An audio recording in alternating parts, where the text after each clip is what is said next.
ગુજરાત માધ્યમિક અને ઉચ્ચતર માધ્યમિક શિક્ષણ બોર્ડ દ્વારા 11 જૂનથી લઈ 20 જૂન દરમિયાન પૂરક પરીક્ષા યોજાનાર છે.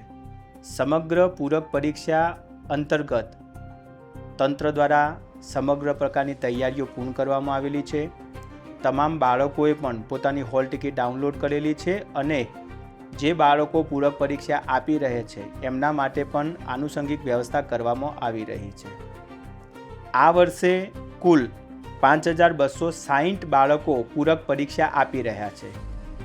ગત વર્ષની વાત કરું 2025ની તો 4989 બાળકોએ પૂરક પરીક્ષા આપેલી હતી. 2024ની વાત કરું તો 5584 બાળકોએ પરીક્ષા આપેલી હતી અને 2023માં 8832 બાળકોએ પૂરક પરીક્ષા આપેલી હતી.